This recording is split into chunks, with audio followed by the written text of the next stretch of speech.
Di setup gua sekarang pakai monitor Asus ProArt PA32 UCDM. Ini monitor ProArt yang jauh lebih ganteng dibanding ProArt yang udah kita pakai sebelumnya di ruang editing. Yang sebelumnya kita pakai itu namanya Asus ProArt PA278 CFRV. Alasan kenapa kita beli ProArt itu untuk fokus editing di Mac Mini M4 ya.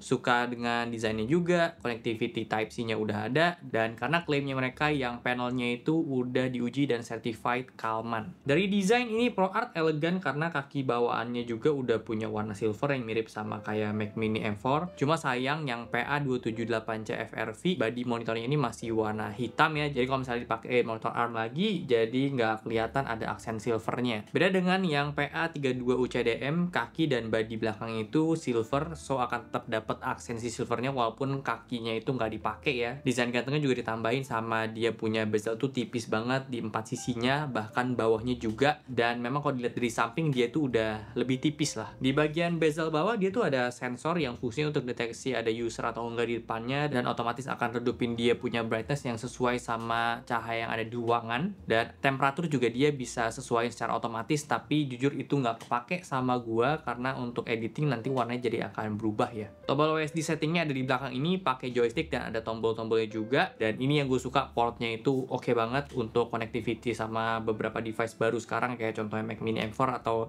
laptop-laptop MacBook atau laptop-laptop baru sekarang yang udah pakai Thunderbolt, karena dia udah ada dua Thunderbolt yang versi 4 dan dia itu support sama daisy chain juga. Jadi bisa langsung connect ke monitor lainnya lewat monitor ini tanpa harus dari PC lagi, so lebih hemat routing kabelnya. Dan dia juga punya satu port HDMI 2.1. Kalian bisa manfaatin port ini kalau di device kalian juga portnya udah support supaya bisa dapetin di 4K 240 Hz. Terus ada USB juga. Di sini ada satu USB 3.2 Gen 2 yang Type A dan ada satu USB 3.2 Gen 2 yang Type-C. Nah, yang menarik dari si USB monitor ini tuh ada fungsi lainnya yang bisa koneksin alat kalibrasi ke sini dan langsung hasilin IC profile yang keinstall di monitornya bukan di PC. Caranya kita bisa pakai ProArt Hardware Calibration ya. Kalian bisa cek listnya kalau misalnya kalian punya alat kalibrasi masuk gak dalam compatibility-nya si software ini. Gue sendiri tuh pakai Color Checker Display Pro, tinggal ikutin aja step by stepnya. Yang penting PC kalian tuh udah harus connect ke monitornya via USB ya.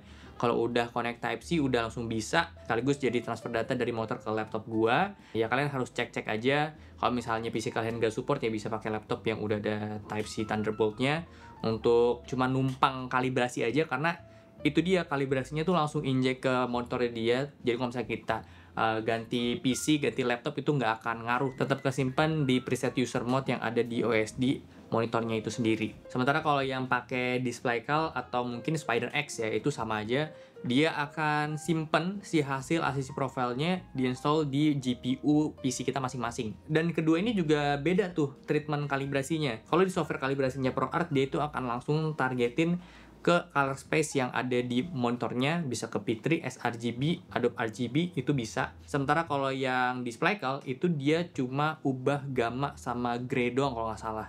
Jadi in general aja dia. Makanya ketika pakai si software ProArt, kita tuh kayak disuruh bikin preset baru yang dimana itu isinya adalah color space yang kita mau. Sementara kalau misalnya di DisplayCal, kita ya tinggal benerin dari preset yang udah ada di monitornya. Nah, sebenarnya kalau gua nggak salah, yang DisplayCal juga dia bisa bikin kayak color space yang kita mau, targetin itu kemana, pakai yang namanya 3D LUT lagi. Cuma jujur aja gue belum ngulik sampai sejauh itu karena emang agak repot untuk proses pembuatannya. Sementara kalau kita pakai yang ProArt, ini jauh lebih simple untuk bisa targetin di color space yang kita mau. Contohnya gue targetin di P3, ini hasilnya emang jauh lebih akurat ya, kalibrasi lewat softwarenya ProArt dibanding P3 yang ada di preset monitornya, terus gue kalibrasi ulang lagi pakai si DisplayCal. Nah, secara preset-preset bawaan yang dikasih sebetulnya memang color space-nya itu betulan ya.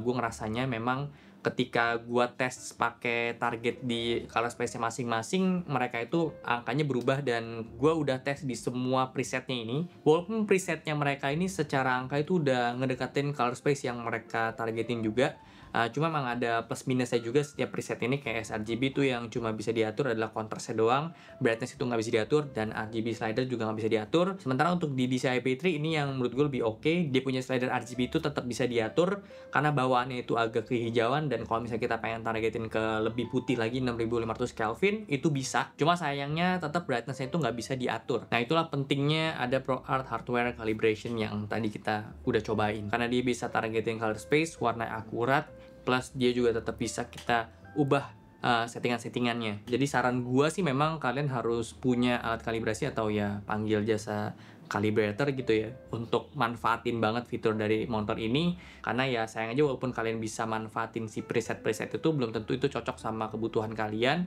Paling sih gue kalau misalnya sebelum ada nemuin dan cobain si kalibrasinya ProArt, gue by default tuh pakai yang sRGB atau pakai yang Rec 7 Online. Gue paling sering pakai Rec 7 Online sih, karena yang sRGB itu terlalu redup. Kalau sekarang gue akhirnya pakai yang preset P3 udah gue bikin. Kalau kalian perhatiin panel monitor ini tuh kelihatannya clear banget karena memang dia pakai finishing yang glossy. Plus dilihat dari kanan kiri, depan belakang, atas bawah juga sama aja warnanya konsisten, nggak kayak IPS atau VA, karena memang dia itu pakai panel OLED dan udah ada teknologi quantum dot-nya juga. Jadi ya bisa bilang ini adalah QD OLED. Makanya kalau kalian perhatiin warna yang dasarnya tuh vibrance banget, pop up banget, dan hitamnya juga pekat karena ya memang itu adalah karakter OLED. Panel OLED ini juga dia support sama multiple HDR format yang kalian bisa pilih, dan ini beneran berfungsi banget, nggak cuma gimmick doang. Gue ada coba juga untuk ubah settingan HDR yang ada di dalam Windows, itu akan langsung ngeubah juga HDR preset yang ada di dalam monitornya. Ini support sama Dolby Vision juga, SLG, HDR10. Nah cuma untuk Dolby Vision dia tuh akan update firmware di tahun 2025 ini di kuartal 3-nya. Sebagus itu panelnya dia memang secara kualitas dan fungsinya itu nggak cuma untuk kerjaan doang, nggak untuk productivity doang, tapi kalian juga bisa untuk gaming. Kan tadi gue bilang dia tuh refresh rate-nya udah support sampai 240 Hz sekalipun di resolusi 4K-nya. Catatannya ya kalian harus pakai HDMI yang versionnya itu sesuai sama yang ada di monitor ini, yaitu 2,1. Jadi ya ini monitor cocok banget untuk profesional ya, kayak filmmaker, colorist, VFX artist, designer, photographer, atau sampai game developer pun bisa ya, karena untuk manfaatin dia punya refresh rate di 240 Hz tadi ya. Cons-nya, karena ini panel OLED tentunya akan ada isu soal burning, tapi makin sini OLED juga makin oke. Mereka punya teknologi yang bisa mencegah burning itu sendiri. Di sini tuh namanya OLED Care. Salah satu contohnya itu untuk redupin brightness yang warna putih supaya nggak terlalu terang, supaya nggak cepet burn in, nggak cepet panas.